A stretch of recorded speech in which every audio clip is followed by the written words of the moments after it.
Macam saya cakap, this is the problem. Inilah masalah saya. Setiap hari nak kupas pasal kemusnahan kat Israel tu, saya akan temui benda ni. Video AI, video palsu, video misinformation, tarikh lari, timing lari. Tapi malangnya video-video begini sampai ke orang ramai yang sebahagiannya tu dah percaya sebagai fakta. Sedar atau tidak, inilah realiti yang kita hadapi sekarang. Yang pertama, zaman orang berlumba-lumba untuk sebarkan fitnah. Post dulu baru share, share dulu baru check. Yang kedua yang paling saya geram adalah penyalahgunaan AI untuk tujuan kepentingan peribadi ataupun nak kejar cloud sebab nak jadi viral dan nak dapatkan views yang banyak. Saya masih teringat lagi waktu awal-awal AI ni muncul kan.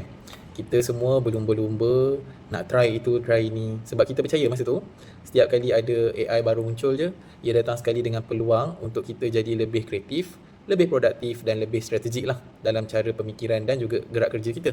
Tapi itulah sayangnya ada juga sekelompok manusia yang sanggup menunggang isu, sanggup sebarkan fake news dan juga buat deepfake AI. Terutamanya saya tak nak cakap lah, tapi saya perasan kebanyakan video ni dari luar negara lah.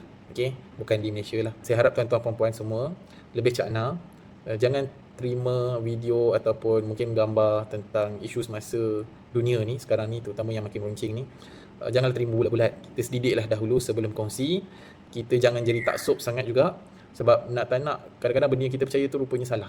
Rupanya benda tu tak benar dan benda tu sangat merugikan bukan sahaja diri kita, mengaibkan juga ahli keluarga kita dan ataupun kenalan-kenalan terdekat lah. So hati-hati bila berkongsi. Kalau tak pasti, diam je. Tak payah share. Swipe saja kan.